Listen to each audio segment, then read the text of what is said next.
Jujutsu Kaisen Modulo. Oh, it's so bloody good. I don't even, like, let's screw the intro. I'm getting into it. This chapter, lots of stuff happens. Yuji Itadori, confirmed alive, confirmed to not age. This guy is literally in his prime. 68 plus years of jujutsu experience under his belt, in peak young physical condition, is potentially gonna enter the series and fuck shit up, which is so exciting because I never thought we would actually get to see, like, prime Yuji. But this version of Yuji, like young, peak, prime, experienced, is most definitely like the most powerful Yuji will have ever been, ever. So if we get to see him fight, that would be crazy. Also, Nobara is in this chapter. That's ridiculous. I can't believe I'm saying that. Nobara's back. Again, slightly better than the last time. And that's not all. It also kind of gives us a little bit of indirect context about what would have happened to characters like Megami and Hikari, you know?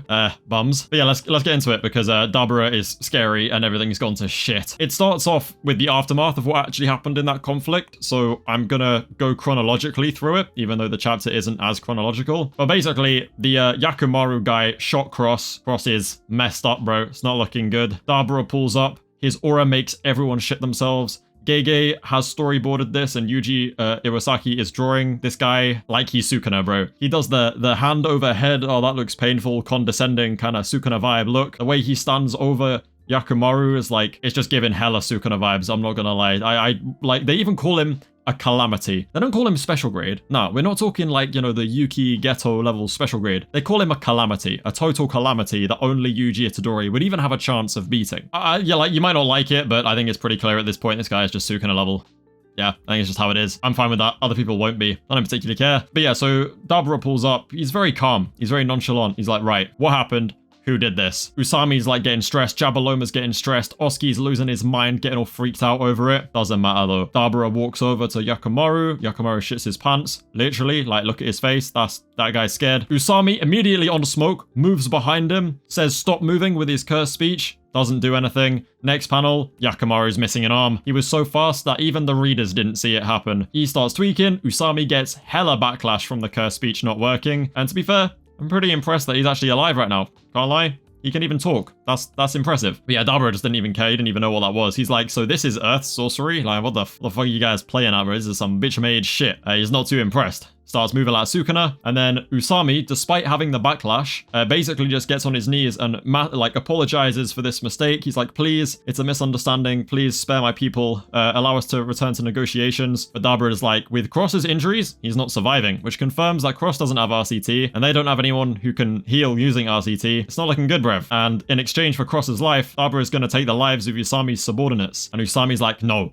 Please, take my life instead, which Dabra seems to actually listen to because that moment from Usami reminded Dabra of Dura, his friend. So he just turns and says, Jabaloma, let's go back to the ship and reconvene, and he doesn't take their lives, which is, I like it. I'm interested to see what Dabra's actual, like, own intentions and feelings are about everything going on, because obviously he's here to protect Cross, and that hasn't worked out, but seeing that moment between him and Usami, like, I don't know, I like it. That little look he gave him, it's nice. Each kind of side retreats. We confirm there is a sorcerer alive who is able to output RCT, but they can only really use it on, like, minor injuries. Something on Cross's level can't be done. So it's not looking good for Cross, I'm not gonna lie. We've got Cross dying, Yuka dying. It's just not looking good, bruv. But yeah, we've been told that as of now, the aliens, I should stop calling them that. I feel like it's kind of racist. The Samurians have basically said to Japan, you need to cease executing cursed spirits. We're not allowing this anymore, which is ballsy. They've literally said, we're saying, like, you need to put some policy in place to protect these cursed spirits or Kallians, and you can't be executing them anymore, or we're going to have a big problem. Which is like, I don't know how you're moving to this planet, hoping for refuge, and then just giving them commands about this. If it was a, you know, more of a peaceful matter, then sure, but cursed spirits, if not controlled, will just massacre humanity. So that's a big ask. You know, you're ballsy for coming in and asking something like that. It's, I don't know.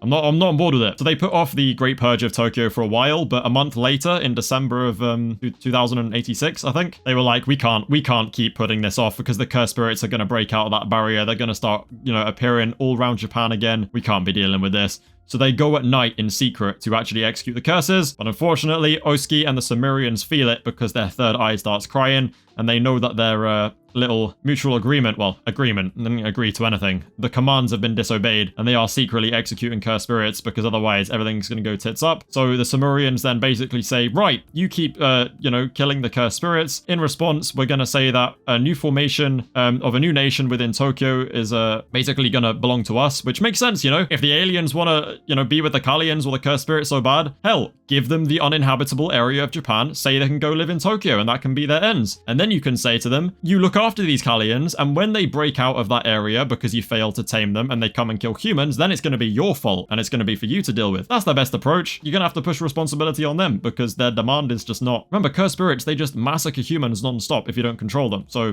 the Sumerians are really not in the right here, I'm sorry, but give them Tokyo and tell them it's their problem, and if they don't control them, it's on them. But yeah, it seems like we're on board of okay, well, if there's a place that the Sumerians can live, it's going to be Tokyo. The aliens, might just be racist. The Sumerians are like, if you don't agree with these demands, bro, and protect these cursed spirits, we're going to have a traditional Deskuntan duel, just like between Dabra and Dura. And then our little council of sorcerers are like, well, there's only one man alive who has any modicum of chance against Dabra, and that's Yuji Itadori. But guess what? We don't know where he is, which is when we cut to Nobara Kugisaki living it up in her penthouse apartment in the city, which is everything she ever wanted, that city life. That's what she's all about. Still got her eye patch. She's still got her eye patch. She sat there petting Gege Akatami himself. She explains to us the Yuji situation, which is incredibly sad and crazy. And yes, it is good writing so far. I know some of you aren't gonna like it. It's personal preference. That's completely fine. There was 2 directions Gege could take with Yuji's character. It was his granddad's words becoming a curse on him and him outliving everyone else while they grew old and died, or there was him getting the happy ending. It's as simple as that. He had the sad ending, the cursed sad ending, the happy ending. You can still have a happy ending, but as of right now, the route is we've gone in the cursed way, because Nobara explains that Yuji Itadori does not age. And he's had to watch everyone he loves around him growing old and dying. So when they went to Hana's funeral, yes, Hana's dead, let's fucking go! When he went to Hana's funeral, he said, I'm not doing this anymore. I can't handle it. And he's also, the way Nobara explains it is sure, he feels sad for himself that he's having to watch the people he loves grow old, but he also feels bad and apologetic that they're growing old while seeing him remain young, which is such a Yuji thing, thinking about it from others' perspective. And Nobara's not too happy about that because they haven't seen him in ages because he just isolated himself completely because he's, young and fit and keeps on living while everyone he cares about just withers away and he can't handle it. And I think that's really ironic. And I like how Gege decided that he's going to go all in. I was worried that Gege was going to kind of make it not clear enough and sort of hover in a kind of middle ground about this. But I'm glad that he committed to this route. He explains it plain as day. Only the absolute most brain dead, JJK TikTok readers with no reading comprehension will be able to misunderstand this. It literally says, he doesn't age, stated, and that he can't bear to see anyone else get old, and he never thought his granddad's last words would become a curse on him, just like Nanami said they would. I like this route. I think this route is fine, so long as Gege is fully committed to it.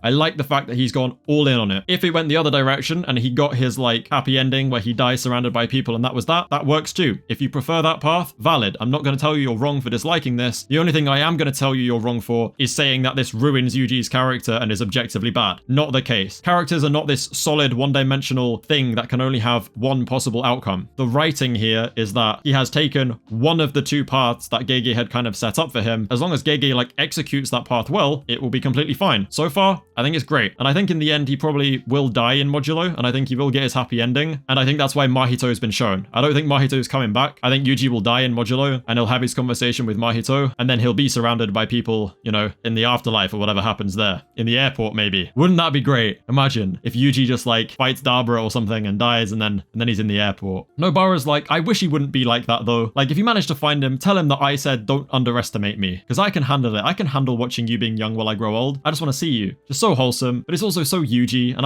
I like it. I really like it. But yeah, Yuji Itadori confirmed not to age is crazy, because that guy is going to be, 68 years of jujutsu experience in peak physical condition is scary to think about. This guy is going to be on some demon timing. Dabra does seem like a Sukuna level threat, although they've not managed to find him, so at the moment, the champion that Japan has selected to fight Dabra is Yuka Akotsu, who in this final page looks so much like Yuta. I love it. Obviously, she has the potential to be this level if she manages to get the ring and we get her technique reveal. I don't think it's a coincidence we don't know what her technique is. If Rika becomes a thing, there's so many things that can happen. It doesn't necessarily mean she will fight Dabra. It doesn't mean Yuji will fight Dabra. There is just so many possibilities. But I'm just very confused about why Japan decided this non-grade 1 sorcerer was their best bet. There must be something that they know, which we don't at the moment, because that's crazy. But another thing I wanted to point out about this chapter is the fact that these people sat there and said the only chance we have is Yuji Itadori, which means whether he's reached full potential or not doesn't matter, because if he was alive, Megami would be a great option, you know? Go in there, you're on your last legs anyway, summon Maharaga, get it over with. They don't consider that, they don't even consider Hakari. I don't think these guys are knocking about anymore, I'm gonna be real. If Hana's dead, if we're only seeing Nobara and not Megami in this chapter, he's either dead or still a bum. So yeah, that's pretty much kind of confirms where everyone else stands. There's no sorcerers on that level who are left alive. Obviously, we know Yuta and Maki are dead, so I just want to see Yuji full potential fuck shit up. I want him to get his nice ending. I want to see where this kind of Yuji never aging plot goes. I want to see Yuka fuck shit up. I want to see Dabra fuck shit up. Oh, it's just so good. I love it. But yeah, you'll probably see a video on the main channel yapping about it soon. As of now, though, make sure to like the video, subscribe to the channel to help me get 1,000 subs so that I can actually sustain this channel. Please. It's very expensive. And yeah, I'll see you guys in a bit. Peace.